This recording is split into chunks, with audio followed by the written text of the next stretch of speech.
بسم الله الرحمن الرحيم. السلام عليكم ورحمة الله وبركاته. ازيكم يا جماعة، عاملين ايه؟ يا رب تكونوا بخير وصحة وسعادة ان شاء الله. النهاردة فيديو جديد. ما تنساش لو سمحت لايك وشير واشتراك في القناة وفعل زر الجرس عشان يوصلك كل جديد. الفيديو النهاردة بصراحة يعني انا كنت مترددة قوي ان انا اعمله، بس لما لقيت يعني كل السوشيال ميديا بيتكلم عليه وانه زاد عن حده وما اتعملش مرة واتنين، لا ده اتعمل 3 مرات. هي الافراح.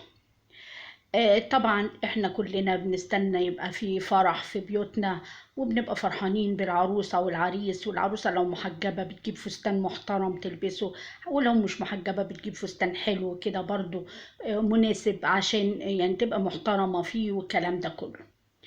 شفت 3 أفراح بس الحمد لله إن ما فيهمش فرح عندنا في مصر. أول فرح العروسة علشان العريس كان نفسه يبقى سي السيد يوم فرحهم، قامت لابساله بدلة رأس.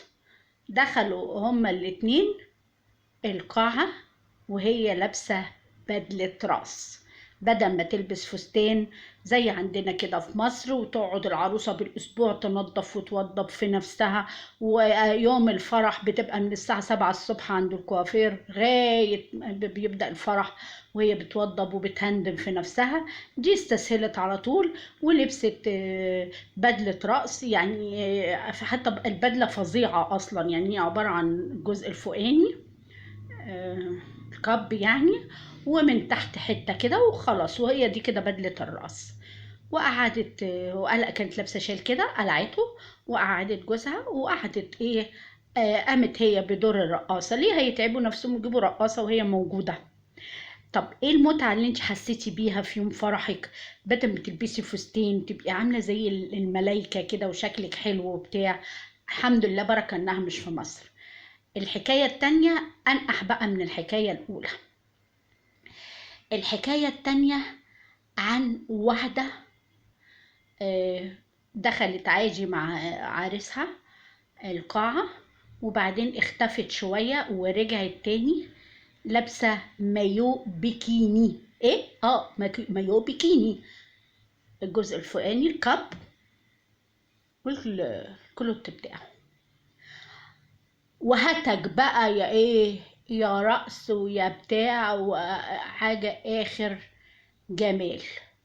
وبعدين نزل عمود كده من القاعة من فوق، قعدت تتمايل حواليه وترقص زي البهلوانات. وافتكر ان الحركات دي بتتعمل في اماكن معينة، اولها دالة بس انا ما اقدرش اقولها لان كانت فيديو بذيء وقذر جدا، اقذر من الفيديو الاولاني. الاولاني على الاقل كانت لابسه بدله راس، التانية لابسه مايو بيكيني. التالتة بقى كان العريس والعروسة عايزين يعملوا حاجة مختلفة. الحاجة المختلفة ايه؟ ان هم اتفقوا مع بعض ان هو هينقلها 4 شباب يرقصوا معاها رقص جامد، واكتر واحد هيعجبها في رقصه هيدخل معاهم في دخلتهم، يعني هيكون موجود معاهم ساعة الدخلة بتاعتهم جوه أوضة النوم، يعني بمعنى أصح. فضلنا ماشيين معاهم في الفيديو بنتفرج. البنت طبعا مفيش، بدل ما بتبقى بيعملوا عليهم دايرة البنات مع بعضهم والشباب مع بعضهم، لا هي بقت في وسط الشباب، والشباب بقى بيرقصوا بطريقة جنونية عشان كل واحد فيهم يكسب الرهان وهو اللي يحضر معاهم لدخلتهم.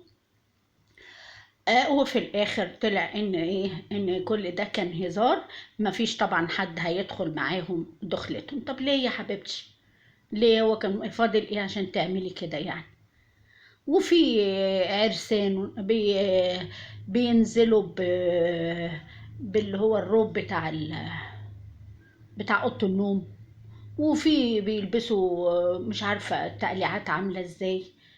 يا جماعه الافراح الجميله بتاعت زمان اللي هي آم، يعني عارفين العروسة كده تنزل وهي لابسة ولابسه ابيض في ابيض وشكلها حلو، واغنيه جميله بتطلع عليها، والعريس من الناحيه التانية.